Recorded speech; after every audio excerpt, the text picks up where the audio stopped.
یەک مەودای بیرکردنەوە تێڕامان بۆ یاسای چاکسازی فراوان دەکەن و پیان وایە کە نابێت بەتەنها لێک سێکتەر و بواردا بێت کە موچە و دەرماڵەیە بەڵکو دەبێت فراوان بکرێت و کۆی سێکتەرە ئابوووریەکانی وڵاتەکە بگرێتەوە. چاکسازی ڕاستەقینە چییە و چۆن دەکرێت؟ پرسیاری سەرەکیە بۆ پرسی چاکسازی بۆ ئەوەی دەستەواژی چاکسازیش لە بابەتی یاساکە تێپەڕێت و ببێتە پرۆسەیەکی گشتگیر. دکتۆر عیزە سابیر ئەندامی ئەنجومەنی سەرکردایەتی کێتی نیشتیمانی کوردستان و شارەزا لە بواری ئابووری لە ستۆدیۆ لەگەڵمدایە بۆ قسەکردن لەسەر چاکسازیکردن لە کوردستانە. دکتۆر عیزەت بەخێر بێیت. لە بابەتێکی پێناسەیە و دەست پێ دەکەین. چاکسازی خۆی چییە؟ ئەنی بەتەنها یاسایەکە یاخود چاکسازی دەبێت و پرۆسە تەماشا بکرێت. سپاس بۆ بەڕێست بۆ بینەرانی خۆشەویستی گەلی کوردستان. چاکسازی بریتیە لە پرۆسەیەکی بەردەوام لە حکومڕانی، بریتیە لە پیادەکردنی یاسا و ڕێساکان و بڕیارەکان بە شێوەیەک کە خزمەت بەو گەل و نیشتیمان و خەڵکی بکات کە تۆ حکومڕانیانەکەی. چاکسازی بریتی نییە لە تەنها یاسایەک، بریتی نییە لە بڕیارێک، بریتی نییە لەوەی کە لە کابینەیەک لە کابینەکانی حکومەتە یاسایەک دەرکا یا بڕیارێک دەرکا بە تەنها و بڵێیت لەمە کۆتایی هات. نەخێر، چۆن حکومڕانی پرۆسەیەکی بەردەوامە، ئاوەش چاکسازی پرۆسەیەکی بەردەوامە بە درێژایی تەمەنی حکومڕانی، بە پێشکەوتنی تەکنەلۆجیا، بە ڕۆشنە پێشەوەی ڕەوڕەوەی ژیان. چەندین پێداویستی تازە هێنە پێشەوە، چەندین شمەکی تازە هێتە بازاڕەوە، چەندین کێشەی تازە ڕوتەیەەکە، چەندین هەر بەنمونە کۆرۆنا تۆ بێ شتێکی تازەیە تووشی کۆمەلگاکە بووە بێ خۆتی بۆ حازگەی عیلاجی بۆ بدۆزیتەوە. بۆیە تەنها چاکسازی بریتی نییە لە یاسایەک، بریتی نییە لە ڕێسایەک، بریتی نییە لە بڕیارێک. بۆیە بێ ئەمە بەردەوام بێت، ئەمە بەردەوام بێ لەگەڵ حکومڕانیە بۆی بتوانانی خۆشگوزەرانی بۆ دانیشتوانەکەت دابینکەی، بۆی بتوانانی ئەو دەرامەتەی کە هاتە بە باشترین شێوە بخێتە خزمەتی دانیشتوانەکەتەوە، عەدالەتی کۆمەڵایەتی پارێسی، نەعەدالەتی نێڵی خەڵک زۆر بە خێرایی دەوڵەمەند بێ، چینێکی شتە بێ زۆر فەقیر بێ. بۆیە پێناسی چاکسازی بریتیە لە پرۆسەیەکی بەردەوامی پیادەکردنی یاسا و ڕێساکان لە ژیانی ڕۆژانەدا بە مەبەستی ڕێخستنی ژیانی کۆمەلگا، چاکردنی ژیانی کۆمەلگا، خۆشگوزەرانی بۆ دانیشتوان. دکتۆر، ئەگەر تەباشە یاسای چاکسازیەکەی هەرێمی کوردستانکەی دەبینی بە شێوەیەکی سەرەکی پشتی بەستووە بە دەستکاریکردن یاخود پێداچوونەوە بە موچە و دەرماڵە و موچەی خانەنشینیدا. ئەگەر سادەترین پێناسە بۆ موچە بکەی لە هەرێمی کوردستانە بزوێنەری بازاڕە، ئەین دەکرێت چاکسازی لەمەوە دەست پێ بکات؟ خۆی با تۆ بین سەری ئەم هەرێمە بکەین بزانین سەرچاوە و دەرامەت و ئابوووریەکەی لە چێوەیە. 80 بۆ 90 لە سەتی هەموو داهاتی کوردستان لە نەوتەوەی، کەواتە چاکسازی ڕاستەقینە ئەبوایە لە نەوتەوە دەستی پێ بکردایە. ئیسەش نەچۆ بچێ بێ بیکەن. یەک نمونەت بۆ ێنمەوە بۆی لە بیرم نەچێت لەم بەرنامەیە باسی کرد. لە ساڵی 2013دا گەورەترین بودجە نێردراوە لە بەغاوە بۆ حکوومەتی هەرێم کە بڕەکەی 14 ملیارد دۆلار بوو. 14 ملیارد دۆلار لە سەتا حەڵقە، لە سەتا حەڵقەکەی کە بەغا بۆمانە هاو. بەڵام چووکەوە 14 ملیارەکە لە بەغاوە هاتووە، یەکسەر چۆتە بانقی، چۆتە حسابی وەزارەتی دارایی و ئابووری حکوومەتی هەرێمە. ئەو پارەیە دوافلسی هەر هەمووی بۆ حکوومەت و خەڵکی کوردستان خەرج کرا. بیرمە سەدان پرۆژەی گەورەی پێ دروست کرا، 12 موچە بە پڕی درا بە خەڵکەکەی، ئەنواع سلفە درا بە خەڵکەکەی وەی لە ئاخری. ئەمە 2013. هەموو کەسێوە نازانێت ساڵی 2019 پار 8 ملیار و نیو دۆلار حکوومەت هەرێم خۆی نەوتی فرۆشت بە پێی ڕیپۆرتی دیلۆیت کە کۆمپانیایەکە وردبینی لە داهات و خەرجی نەوتاکە. 4 ملیار و نیو دۆلار لە بەغاوە هاتووە کاکاتە 453 ملیارد دینار زەربی 12 مانیکە. بە نزیکەی 2 ملیارد دۆلاریش داهاتی نانەوتی هەبوو لە هەرێمی کوردستانە، پارەی ئاو، پارەی کارەبا، چبوو مەرگەکان، بەرهەمی نەوتی وەی لاخری. کۆی کەرەوە کاتە 15 ملیارد دۆلار.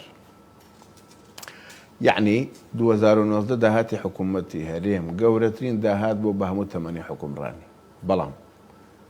ئەمە هەرێمی کوردستان خۆی فرۆشێ دەیان پارە قەرزە خەرجی ئەبێ بیداتەوە تەسەوڕەکەی لەو 8 ملیار و نیو دۆلارە 2 ملیار و نیو بۆ خەڵک ماوەتەوە کەواتە 6 ملیار دۆلاری ڕۆشتووە بۆ خەرجی 600 ملیۆن دۆلار دراوە بە کرێی بۆری نەوت کە نەوتی پیاڕەوە ئەمەشم بیر نەچوو قەت نەبووە حکوومەتی هەرێم خۆ بۆری نەو دروستکەی هی حکوومەت بێ 2 ساڵ پێش ێستا بەهۆی قەرزاریەوە بچی بیفرۆشی بیدێ بە شەریکەی ڕۆزنەفت بڵێ ئەم بۆریە بە تۆ فرۆشم نەوتەکەشم هەناردە ئەەکەم هەموو ساڵێکی 600 ملیۆن دۆلار کرێ ئەو بۆریەت دێمێ بۆریەکە بە 600 ملیۆنی پێی فرۆشتەوە بەس تا 25 ساڵە بێ هەموو ساڵی 600 ملیۆن دۆلاری باتێ ئێمە چ ئابووری ناسێت چ شارەزایەک چ لیێزانێک تۆرە 600 ملیۆن دۆلار بەس کرێ هەناردەکردنی نەوت بەشی موچەی یەک مانگی هەموو خەڵکی کوردستانەکە بەبێ لێ بڕێ جابا باسی کەم بۆ ئەم پارانە بۆچی خەرج کراوە 400 ملیۆن دۆلار دراوە بە تورکیا بە خاکەکەی تورکیا و بۆریەکەی تورکیا کە نەوتی پیاڕەوە 600 ملیۆن دۆلار دراوە بە خەرجی ناوخۆی کەرتی کارەبا و پاڵاوگەکان و وەیلاخری 600 ملیۆن دۆلار قەرزی تورکیا دراوەتەوە 2 ملیار و نیو دۆلار دراوە بە کرێی کۆمپانیا نەوتیەکان کە نەوت بەرهەمهێنن ئەمانە بۆ کۆکەمەوە بنزیکەی 6 ملیار دۆلار لەو پارەی خەرج کراوە خەڵک نەیبینیوە دراسەیەکم کردو بۆم دەرکەوتووە لە 130 پارەی نەوت ئەگەر هەرێمی کوردستان خۆی بفرۆشێ بۆ خەڵک و حکوومەتەکە ئێمێنێتەوە لە سا هەفتایە ڕوا منم هەیە بە جیا کەواتە باس لە ئەمە بۆی بیرم ئابوووریەکان بکەم کەواتە ئەم جارش با بیڵێمەوە ساڵی 2013 14 ملیار دۆلار داهاتی حکوومەتی هەرێم بۆ 12 موچەی پڕی داوە سەدان پرۆژەی گەورەشی جێبەجێ کردووە ئەمە پارەکە لە بەغاوە هاو باشە ساڵی 2019 15 ملیار دۆلار داهاتی هەبووە بەڵام 5 ملیاری بۆ خەڵکەکەی بۆ 10 ملیاری بۆ قەرز و بۆ ئەملاولاو بۆیە چاکسازی ڕاستەقینە ئەگەر بیکەیت ئەتوانیت 2 بۆ 3 ملیار دۆلار لە ساڵێکە کەمتر خەرجکەیت پاشەکە کۆیکەیتەوە بیدەی بە خەڵکەکەت بەڵام پرسیارەکەم لەسەر یاساکەی ئێستا بوو ئێستا کە یاسای چاکسازی بە پلەی یەکە پشتی بە چاکسازیکردن لە دەرماڵە و موچەکانە بەستراوە ئەنی بەمە دەوترێت چاکسازی یاخود ئەو پێناسی کە تۆ کردێ بۆ چاکسازی پێوەرەکانی لەم یاسایە خۆی ئەبینێتەوە کاکە حەت شتێک چاکسازی بێ یعنی گێڕانەوەی مافێ بۆ خاوەن ماف من لەگەڵی بەڵام ئەم جارە شێڵەمە ئەم یاسایە ئەگەر چاکسازی ڕاستەقینەشی لەگەڵان نەکەین لە داهاتی نەوتە لە خەرجی نەوتا لە پرۆسی نەوتە ئەمەش ئامانجەکەی خۆی لە 100 ناپێچ ئەم هەرێمی کوردستانە ئەگەر شەفافیەتی نەبێ هێنەکە هەوڵێکی زۆر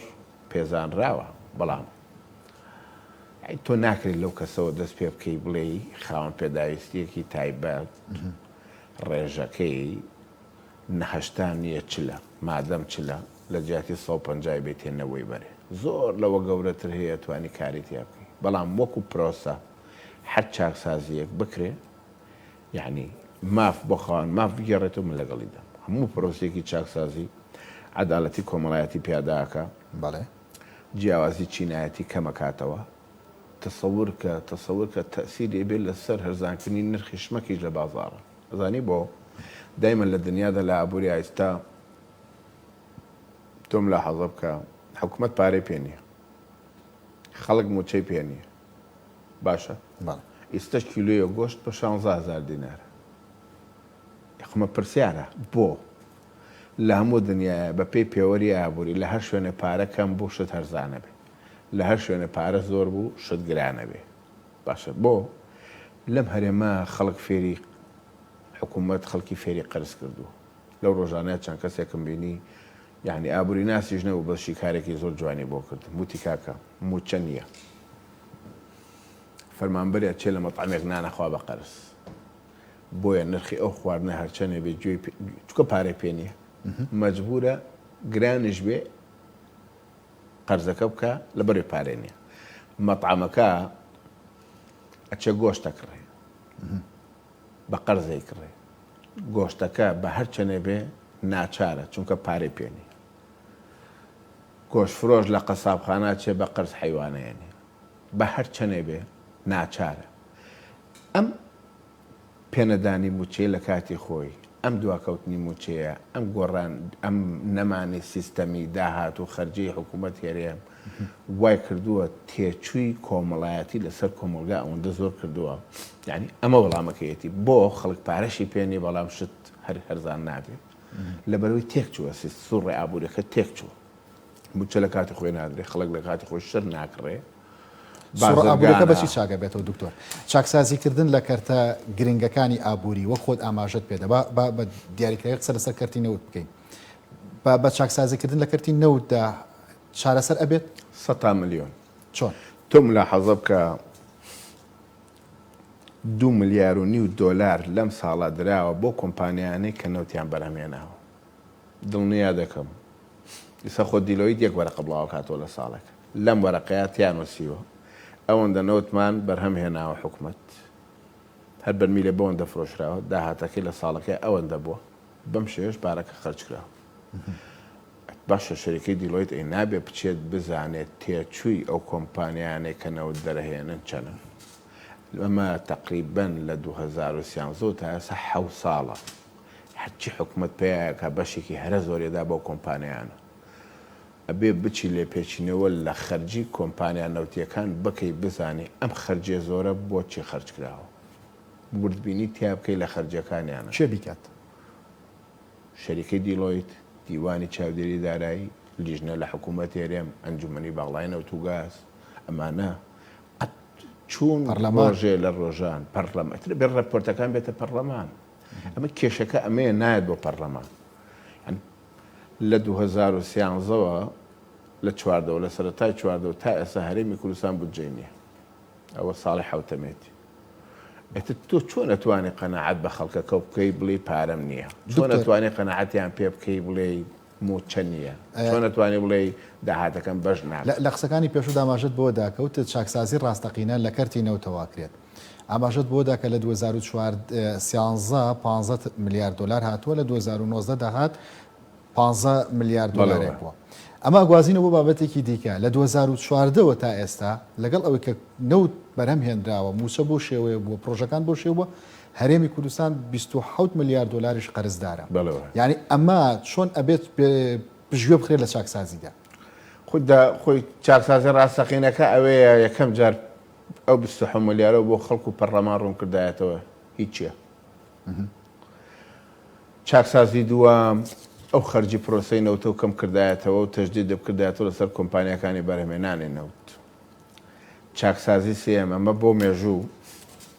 لە هەندێک شوێن حکوومەتی عراقی بیری نەوتی لیاوە 7 ملیۆن دۆلاری تێچوو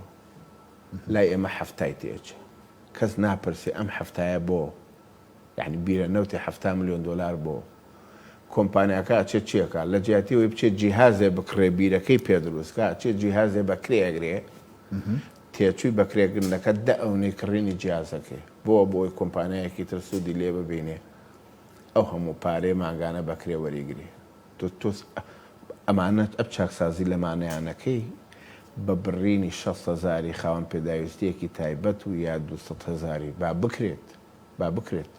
ئێستا وڵاتێکی وەکو ئەڵمانیا من ناڵێم دەوام ناکە بۆ مدیر عامخانە نشینی کرد قەت لەگەڵەوە نیم دەوام ناکە مەعاشی مدیر عامی بەرێ قەت لەگەڵەوە نیم حەل نەبێ نایبنێ سیستمی سۆشیال خۆ هاوڵاتی وڵاتەکەی خۆتە هەرێمەکەی خۆت 200,000 بەرەو پێی بڵێ گەنجی هەتا ئیشە نەدۆزیتەوە ئەوە دێمێ بەڵام مەجالێکت هەیە لەو مەجالەیە بێ بچی کاسبێ بکە ئیشێ بۆ خۆ بدۆزیت بۆیە ئەمێ من باسیەکەم چاکسازی ڕاستەقینەکەی لەمەیە ئەکرێ تۆ بیریە نەوت ئەبێ بزانی بۆ 7 ملیۆن دلاری تێچوو بۆ لە بەغا و بەسرە و ڕومێلە ئەم نمونەیت زۆر تاکید لەکەمەوە ئەمە کە هیچ کەسێکی زاناشتی وا ناکە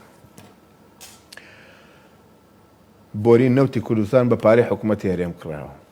معقولە تۆ بچی بۆریەکە بفرۆشی بژڵێ ساڵانە بە کۆمپانیاکە بڵێ ساڵانە بەکرێ نەوتەکەم بۆ بوازەرەوە خانۆکە هی خۆتە معقولە خانۆکەت بیفرۆشی بەوەیشی کە پێ فرۆشتەوە بڵێ ماگانە من کرێتێمێ کرێی 2 مانگە بریتی بێت لە قیمەتی خانووەکە کەشتی واکە ئەبێت چاکسازی لەوانەیە بکە بۆیە ئەگەر شاراوی نییە ئەم بابەتە خۆی ئەگەر ئابوووریانە تەماشاکە و ئاماژت پێدامە وتە ئێمە چڕاوێشکارێت چکە ساتێکی نییە هیچ هەرچەنە سەری دیوی دووەمی چییە هەرەمەیە دیوێکی تری تیان نبینم یا گەندەڵیە یا نەزانی هیچ یا لەو لاوە کەسێک لەگەڵ ئەو شەریکەیە شەریکاوی ئەوەی کە بۆریەکەی زۆر قسەکانت زیاتر لەسەر مەسلەی بۆری نەوت بوو لەسەر هەڵکەندنی بیرەنەوتەکان بوو لە چاکسازی لە کەرتی نەوتە بەڵام یەک نقطەی تر ماوە لەسەر نەوت یەک نقطە گرێ بەستەکان بابەتێکی سەرەکی با یەک نقطەی ترێ بۆ باس بکەم وڵا 2 نقطەی تر 3000 پێشمەرگە پیانەوترێ لیوای نەوت و گاز ئەرچیان پاراستنی ئەو بۆری نەوتەیە پرۆژە نەوتیەکانە بیرە نەوتیەکان ئیمانگانەش بە دەیان ملیۆن دۆلارە دەن بە کۆمپانیای کەرتی تایبەت کاچێ پارێزگاریان لێکە سیکوریتیەکە یامەی دە بە لیوای نەوت و گاز یامەی دە بە سیکوریتەکە یا ئەگەر سیکوریتەکانە پێویستە ئەو لیوانەی نەوت و گاز بیانێرە بۆ پاراستنی خاچی هەرێمی کوردستان لە بەرابەر داعشە بۆ دایانەی بۆ هێنی بۆرێکە لەوەش خراپتر هەر ئەو کەسەی لە لیوای نەوت و گازە لە سیکوریتێکەشە باشە 15 ڕۆژ لە لیوای نەوت و گاز دەوامەکە 10 ڕۆژ لە لەوتوای نەوت و گاز دەوامەکە 20 ڕۆژ لە سیکوریتەکە دەوامەکە کەواتی چەند وەرەگرێت 2 هەردووکشی بۆ خۆی نییە لەوێ نیوەیە دەنێ لەوێژ نیوەیە دەنێ فرعونێک لە پشتێتی 2 نیوە موچەیەداتێ و بۆ شێوێ دەوامی پێەکە ئەمە بابەتێکی تیۆریە سەلمێنراوە ئەمەی 100 پارەی کوردستان بۆیە بەش ناکە ئەوەی تری کەماوەتەوە گرێبەستە نەوتیەکان یەک فەقەرە لە گرێبەستی نەوتیە ئەڵەیە چەندی پارە خەرج کردووە کەس پڕاقم نەبوو بەسەرەوە ئەڵێ مافی هەیە لە هەموو بەرمیلە نەوتێ تا ئاستی لە 140 ئەو پارەیە بیدەیتەوە بۆی خەرجەکەی بۆ بگەڕێنیتەوە پێوترێت کۆست ڕیکەڤەری باشە بەدەستێنانەوەی خەرجەکە تا لە 140 ناڵێم لەم ساڵە لە 2019 2 ملیار و نیو دۆلار تەنها درراوە بۆ کۆمپانیانەی کە نەوتیان بەرەمێناوە یە دونی دابەشی هەشتونیکە کاتە تقریبن 22-25% باشە زیاتر 28% 30% درراوە بەس بۆ کۆمپانیانەی کە نەوتیان بەرەمێناوە لەو لاشەوە وردبینی نەکراوە ئەم پارەیان بۆچی خەرج کردووە باشە بۆیە گرێبەستەکانە بێت چاکسازی تیا بکەی بۆری نەوتەکە بێتەوە بە مڵکی حکوومەتی هەرەیە ئەو خەرجیانەی و کۆمپانیانە بێت تەدقیق و وردبینی تیا بکرێ ئەو لیوای نەوت و غاز و سیکوریتیانە ئەبێ حەلێکی بۆ بدۆزرێتەوە و ئەو کۆمپانیانەش کە نەوتە لێکڕن ئیعلانی کەن چێیە بە چەند نەوتەکە ئەفرۆشن سندوقێک بۆ داهاتی نەوت و غاز ئێمە پەسەندمان کرد لە پەرلەمان دروستیکەن شەفاف بێ بیهێنە پەرلەمان با پەرلەمان ئەو داهاتە دابشکە ئەو خرجیانە دابشکە ئەوە قەناعەتم وایە ساڵی 2 بۆ 3 ملیار دۆلار دەتوانی بیگێڕیتەوە 2 بۆ 3 ملیار دۆلار ئەکاتە مەعاشی پڕی 4 مانگی هەموو خەڵکی کوردستان ئەوە حەل بوو یەک کێشە لە گرێبەستەکانی نەوتدا هەیە ئەوەیە لێرە هاوبەشیکردنی بەرهەمە لە عراقدا بەپێی بەرهەمهێنانە گرێبەستی خزمەتگوزاریە لە چەند ملیۆن بەرمیل ئینتاژەکە لە هەر بەرمیل $1 با لە عراقا بەڵام لە هەرێمی کوردستان زیاتر لە 170 داهات ئەبات ئەمان چۆن چارەسەرەکە زۆر ڕاستە و قسێ زۆر ڕاستە خۆ ئەزانی چۆن کاکی یوسف هەموو شتێ حەلی هەیە باوەڕ لاوریە سەیکەم ئەگەر با پرسیارێکی لەکەم بۆی تەکمیلێکی لەوەیە گرێبەستی نەوت کراوە بۆ 15-20 ساڵ ئێستا 10 ساڵی بەسەرا تێ نەپەڕیوە حەزەکەم لەگەڵەوە تەکمیلێکی چۆن حەل 100% وایە گرێبەستێکە کردووە کەم گرێبەستیانەیە لە 25 کەمتر بێ هەمووی 25 و سەروترا من بۆ 25 ساڵ گرێبەست لەگەڵ تۆیاکە دەڵێن تۆ 2 جار شەریکی منی نەک جارێکیش ئەمەیە نەک بەتێکە یەکێکیان ئەو نەوتێک کە ئەفرۆشم ڕێک ئەبێت 40% پارەی نەوتەکە و بەمەوە ئەڵێ پارەم خەرج کردووە 40% تێمەوە ئەنجا لە دوای ئەو 40% ئەوەی کەماوەتەوە ئەیکەینەوە بە 100 بەش لەو بەشەش 15 بیتەوە جارێکی تر ئەمە قازانجی شەراکەتەکەیە یا حکوومەت یاریام تۆ مادەم بۆ 25 ساڵە ئەو 40% بکە بە 10% بۆی جارێ با بە 25 ساڵەکە وەریگرێتەوە بۆچی بە 3 ساڵ چی خەرج کردووە دەیتەوە بۆچی بە 4 ساڵ چی خەرج کردووە دەیتەوە با بۆ 25 ساڵە گرێبەستەکە یان بە پێی یەدەگی نەوتی دۆزراوەی کە کۆمپانیاکەی خۆ دۆزیوێتی بۆ نمونە نەوتی ئەم بلۆکە نەوتی ئەم بیرە بەشی 20 ساڵەکە خەرجەکە دابەشەکەم بەسەر 20 ساڵە باشە ئێستا خۆم نەزانم ئەمە کە حکوومەت هێرێم تووشی بووە دڵنیا بە ئەتوانێت نێڵێ تووشی بێ چۆن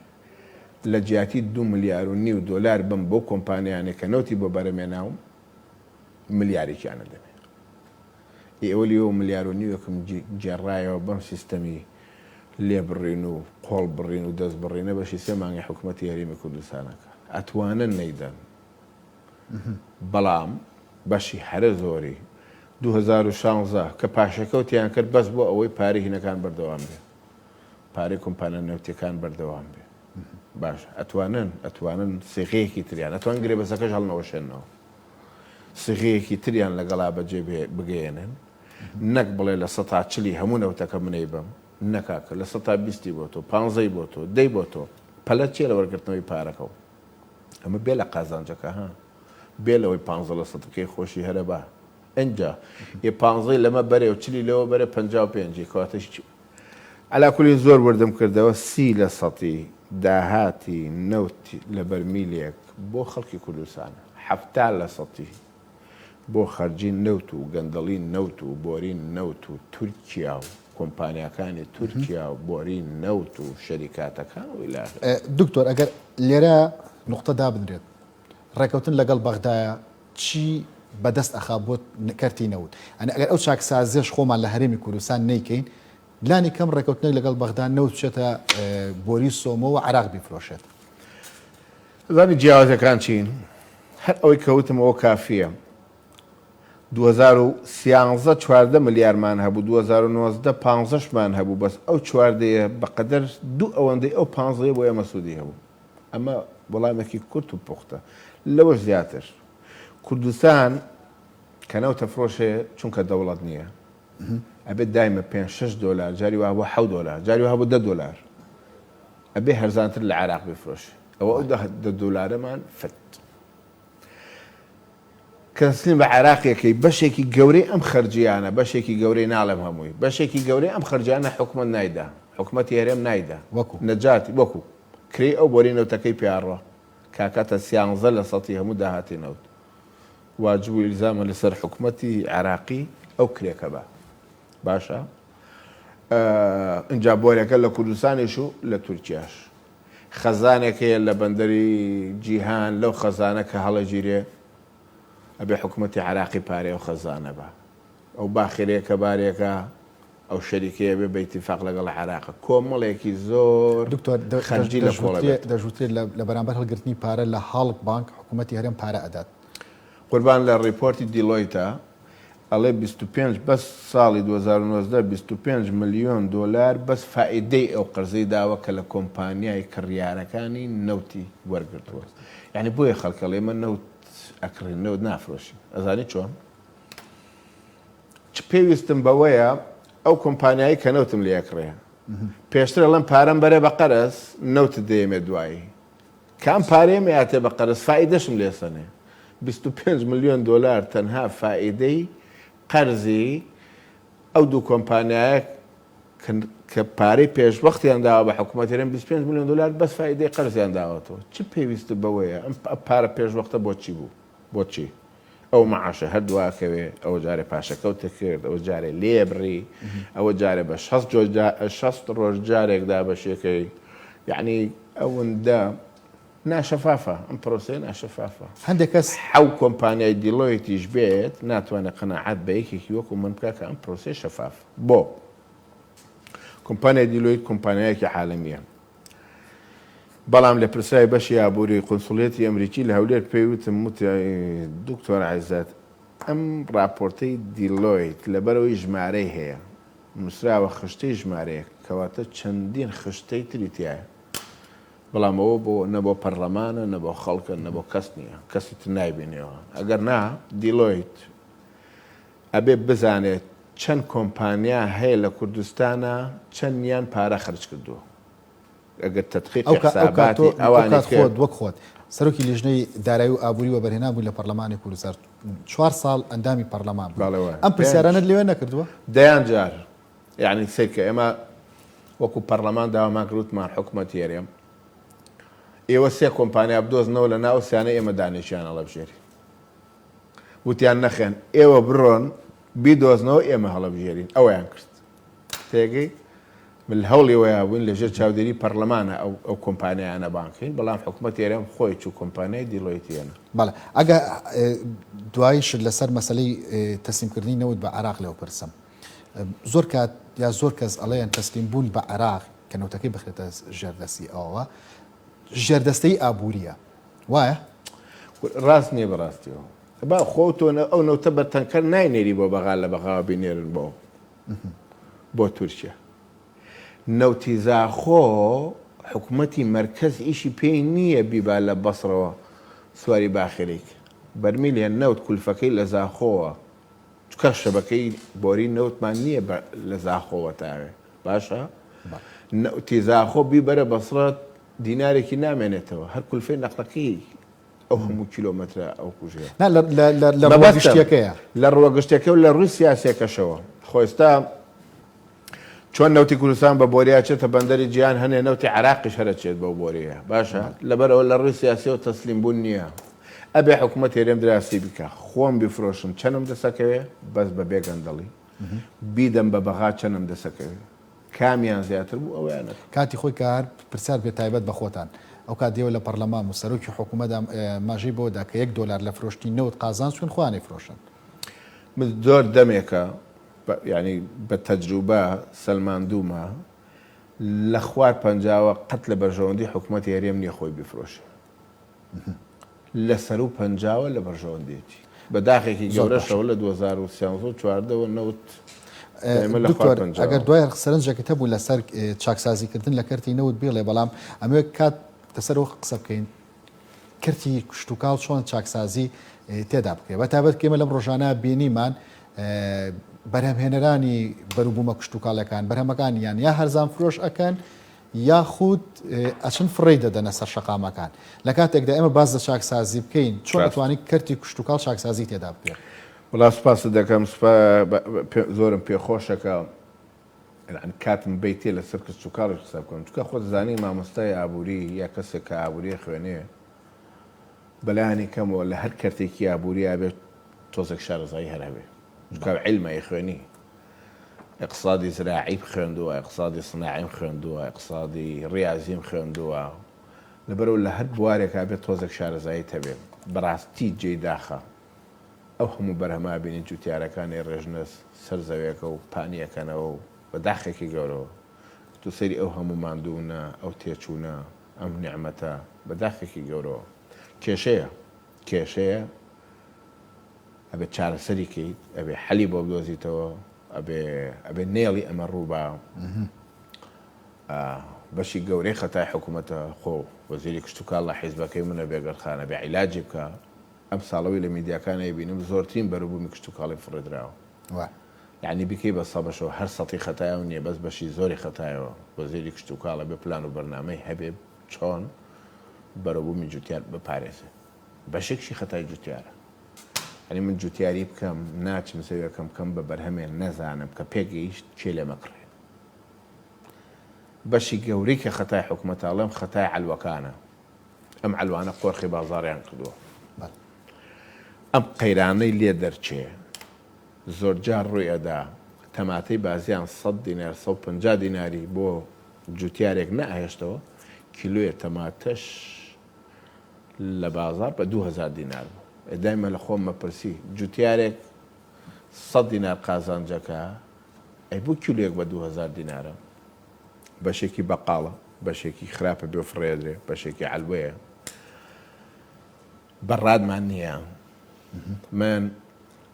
بەڕێزێک سەرۆکی لیژنەی کشتتوکاڵ بوو لە خولی پێشمنە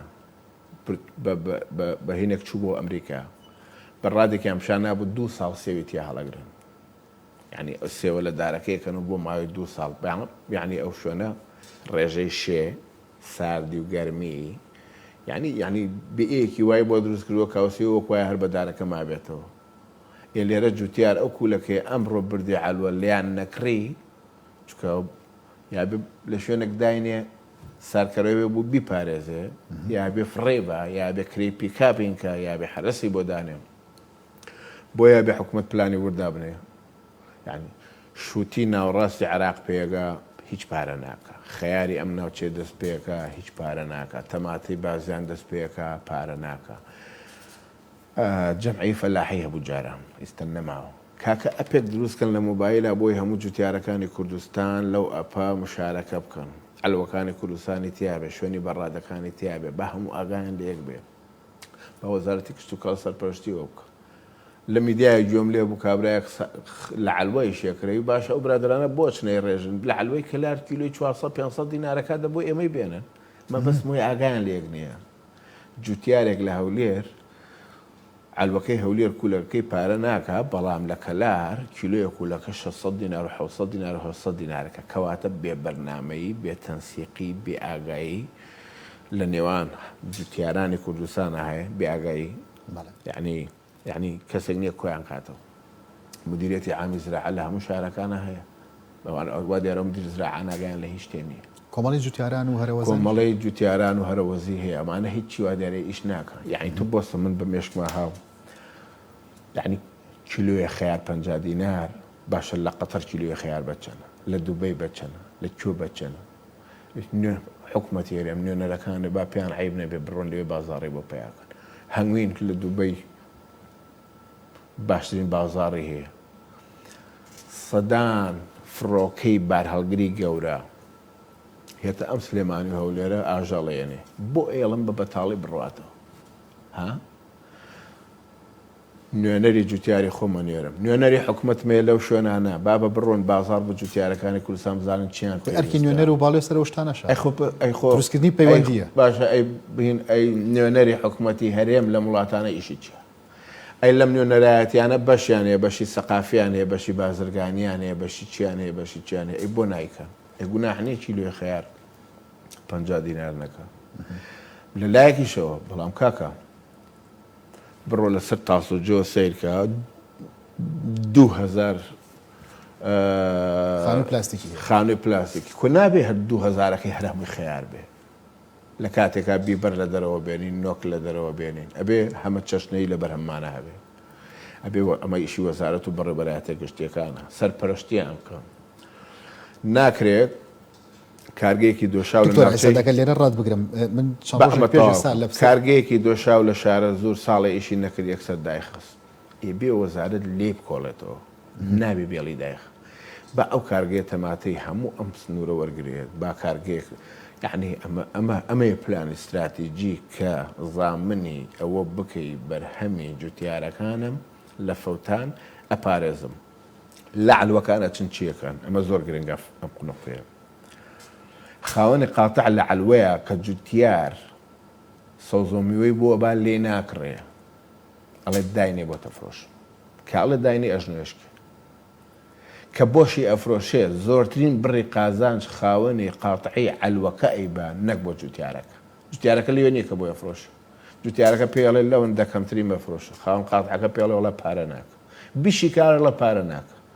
بۆیە بێ فرۆشتێکی ناچاریە بۆیە فرۆشتێکی ناچاریە بۆیە بێ وەزارەتی کشت و کاڵ ئەم قۆڕەقاری ئەلوانە نەهێڵێت یان کاکە ئەو علوەی تازە دروستەکرێ بزانم ئیجباریان کردووە و علوەیە بڵێ ئەبێ شوێنی 50,000 تەن بەڕادە هەبێ ئەو میوانە ئەو سەوزانەی کە دێتەوێ بۆی هەڵبگیرێ با علوەی هەولێر دروستکراوە بزانە ئیجباری کردو وەزارەتی کشت و کاڵ و حکوومەتە بێ بەڕادە هەبێ ئیجازەی استثمار بدەن بە چەند دەوڵەمەندێ با بەڕا دروستکە لە ناوچە جیاجەکانی کوردستانە با کولەکە ئەمڕۆ پارەی نەکرد یعنی خۆتزانی ئابووریت خوێنەوە عەرز و تەڵەبە ئەمڕۆ عەرز زۆر بوو داوەزێ نرخەکەی جارێ هە 48 سەعات پیکابێ کولەکە باشە لە ناو بەڕادێکا دای بنێ بە 48 سەعات نرخەکەی بێ بە دوو ئۆندەی خۆی بۆیە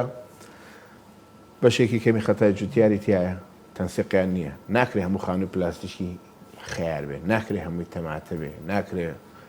ناکرێ هەموو زەویەکان بکەی بە شووتی ناکرێ هەموو زەوی بکەی بە گەنم لەبەرەوەی حکوومەتی عراقی لێ وەرەگرێ و قەرز نایەتی ئەبێ هەمە چەشنەی هەبێ ئەبێ علوەکان ئاگایان لە یەک بێ ئەبێ جوتیارەکانی کوردستان ئاگایان لە یەک بێ ئەبێ دوکان و بازاڕەکان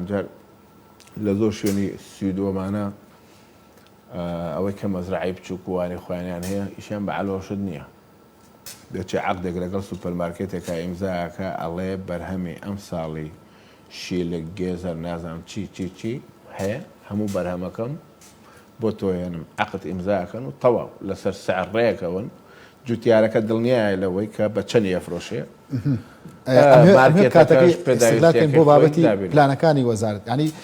ئەوەی کە کەمتر ئاماژت پێدا قسەت لەسەر نەکرد مەسلەی یاساکان بوو چاکسازیکردن لە یاساکاندا کاریگەری ئەیە لەسەر بابەتی کشتتوکاڵ یاخود بۆ نمونە سەرچاوی ئاوی باش یا شێوازی ئاودێری ئەمانە کاریگەریان هەیە لەسەر چاکسازی لە کەرتی کشتتوکاڵە بە دڵنیاییەوە ئێسێمە لە خولی پێشوو یاسایەکمان هین کرد بۆ ئەوەی ئیشی ئەو علوانە چاک فریان نەکەوتین پەسەند نەکرا ئێستش خستوانەتە بەرنامەی کارەوە بۆ نمونە زەوی علوە شارەوانیڵێ عایدی منە ئەگەر زەویەکە لەەوە بەرهێنان وەریگرتوێ و بەرهێنان ئەڵێ عایدی منە نازام لەولاوە محافظەڵێ عایدی منە بۆ یەکلاییان کەیتەوە تەنها پەیوەستیان کەی بە وەزارەتی کشت و کاڵەوە ئەو مەسئول بێ بەسەریان ئەوە مشکلەی قۆڕخکاری ئەوە حەلەکەی مشکلەی هەلی تایبەت بە علوەکان پێ دوانێت لە هەر شارێکە یەک علوە خۆی بۆتە سەر ئێشە و جۆرێک لە ئیستیغلالی دروست بە دڵنیاییەوە بەڵام ئێستا من بۆ محافظی پێشووتر دکتۆرازۆ پێشنیارم بۆ کردبی کە بە دوو دەستی خۆش بێ بەڵام ئەو علوێشی داوە بە خاوەنی علوەکەی پێشووتر کەواتە کێبڕکیەکە ها کێبڕشێنەوە هەر خاوەن قاتعەکانی وێ بەشێکی هێرە زۆریان چوون لەوێش کڕیوانەتەوە ئێستا ئەوە یعنی ئەمە نمونەیەکی زۆر جوانە دوو علوە هەبێ لە سلێمانیە لە ڕۆژەڵات و ڕۆژاوە کێبڕشکەی یەکتری بکەن زۆر هەموو کڕیاری سەوزۆمیوە قازانجەکە هەم جوتیاریش قازانجەکە لە هەولێر لە پاڵیەکە هەردوو علوەکە لە پاڵیەکایە ێ بۆیە هەولێر بۆ گەورەی خۆیە بایە لە دوو ناوچەی جیاواز بایە دوو کەسایەتی جیاواز بایە جوتیار تەلەفۆنێک لە کام علوەیە سەوزۆمیوەکەی پارێکی باشتر بکە چێ ئەیبا بۆ ئەوێ بۆچووی گواستنەوەش کەمەکاتەوە طبعاً تۆ لە ڕۆژەڵات کابرا لە دوکانەوە بێنێ بۆ نزیکی عربەت باش یاوی باری تاڵاس و جداینێ دکتۆر باسمان لە کەرتی نەوت و کشتتوکاڵ کرد لە هەردوو کەرتەکەیە لە پیشەسازیە توانە خۆیان ببینەوە چه پیشەسازی پترۆکیمیایی چه پیشەسازیە کشتتوکاڵەکان ئەمان چۆن نتوانین چاکسازیمان تیا بکردا لە هەرێمی کوردستان ببێتە بەرنامە و پرۆسەیەکی بەردەوامەک و لەسەرتا و باسمان لەکرد ئێستا فکرێکی ناڵم فکرێکی تازێ بەڵام بە نەتیجە بۆیان دەرکەوتۆ شتێکی پێوتێک کلوستەر یعنی مجمعاتی صناعی زراعی سیاحی تیجاری گەورە یعنی لە چیک من دکتۆرام خوێنەوە لەوێ شارێک هەیە بەرهەمی کارگەی ئەلف ئەبێ بە کەرەسەی خاو بۆ کارگەی بە بەرهەمی کارگەی بە ئەبێ بە کەرەسەی خاو بۆ کارگەی جیم کەرتی کشتتوکاڵ پێش ناکەوێت ئەگەر کەرتی پیشەسازی لە قوتونان نەبێ کەرتی کشتتوکاڵ پێش ناکەوێت ئەگەر معمەلی دۆشاوی تەماتە و دۆشاوی ترێ و ڕستن و چنین و ئەوانە نەبێ بۆ چکە ئەگەر معمەلانە هەبوو دڵنیای جوتیارەکەنەوە چی بەرهەمی بێ ئەمان لیان نەکردنەوە صناعی پترۆکیمیاوات لە عێراق و لە هەرێمی کوردستان ئەنا بێ هەتا ماوین ئەو لە کتێبان نووسراوە ئەو وڵاتانی تەنها بە دەرهێنانی نەوتە بەستن هەرگیز خێر لە خۆیان نابێن هەرگیز ئابوووریەکی گەشە کردویان نابێت چونکە بەرمیلی نەودەیی بە $30 بە خاوی تورکیای کا بە بەرهەم و بە $300 پێتەفرۆشێت یعنی ئەو $270 قازانجەکە لە بەرمیلی نەوتە ئێمە ئەو $20 کولفەیە ئێمە نەوتەکەی ئێمە $10 دەسەکەوێت لە بەرمیلێ تورکیا $270 دەسەکەوێت لە بەرمیلێ نەوت پترۆشیمیایی هەر بانزینە لە نەوت هەرە و بەرهەمە 2000 مادەی لە دروستەکرێت نەوت 2000 ئەم ژوورەی کە ئێمە لێ دانیشتوین ئەم شوشەیە بەشێکی نەوتە ئەمە بەشێکی نەوتە ئەم بەرگی کتێبە بەشێکی نەوتە ئەم پەرداخە نەوتە ئەمە نەوتە ئەم جلەی من نەوتە ئەو ستۆدیۆیە نەوتە 2000 مادەی لێ دروستەکرێت ئەت 2000 مادە دروستکەیتر دامەزراندنی و کارگانە وەکو تێچووکی زۆری زۆر گەورەیە بەعنی کارگەی پترۆکیمیایی بۆ نمونە لەسەر $1 اینجا چەند ملیار ئەگەر حەجمی گەورە بجاری وایە چێ بۆ $6 ملیار بەڵام نیعمەتێکی خۆیە بۆ هەر وڵاتی هەیە یعنی ئەوە چۆنەڵی ژێرخانی ئەساسی پێشکەوتنی ئەو وڵاتی ئەگەر پترۆکیمیایی ئەم کەرتانەی کە بەتایبەت ئێمە زۆر بە گشتی باسمان لە کەرتی نەوت و کشتتوکاڵ و پیشەسازی کرد ئەگەر ئەم کەرتانەوەکو خۆ دووتت ئەبنەوە مادەی سەرەکی تایی بۆ یەکی دیکە کەرەسی سەرەتایی وێ پێکەوە بیان بەسیتەوە پێکەوە چاکسازیێکی گشتگیر و سەرتاسەریان لەگەڵ لەسەر بکرێت تیادا بکرێت زۆر باشتر و بیرکردنەوەیکی باشترنی لە دەستکاردکردنی موچەی وەکو خۆت و تر پێداویستی تا ملیۆن کاکەم جارشتێکی دەکەمەوە ئابووری وڵات ئەم کەرتانە ئەبێ بە یەکەوە دروست بکرێن و گەشە بکەن نقصانی تیا بوو کەواتە ئابوووریەکەت نقصدانە کەرتی پێشەسازی و پێش نەکەو لە هەموو بوارەکانە زراعە پێش ناکەوێت کەرتی پیشەسازی پێش نەخەی نەوت پێش ناکەوێت ئەمانەوتم وەکووتم هەمویان کەرەسەی خاوە کەرەسەی خاویش فرۆشتنی ئێستا تسێکە کیلویە تەماتە بە 100 دینارە کیلویە دۆشاوی تەماتە بە 2000 دینارە 100 لە کوێ 2000 لە کوێ کیلویە ترێ بە 50 دینارە کە پێگا بەڵام یەقت و مرەبای ترێ بە 1000 دینارە دکتۆرم هەیە دوای سەرنجت بە کورتی بزانم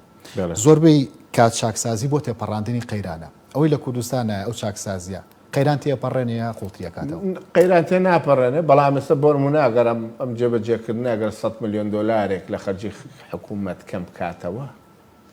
ئەو 100 ملیۆن دلارە لە ساڵێکە کەواتە ئەتوانی بڵێ بەشی موچەی دوو مانگی موچە خۆرانە پێدابین کرد بەڵام چاکسازی ڕاستەقینە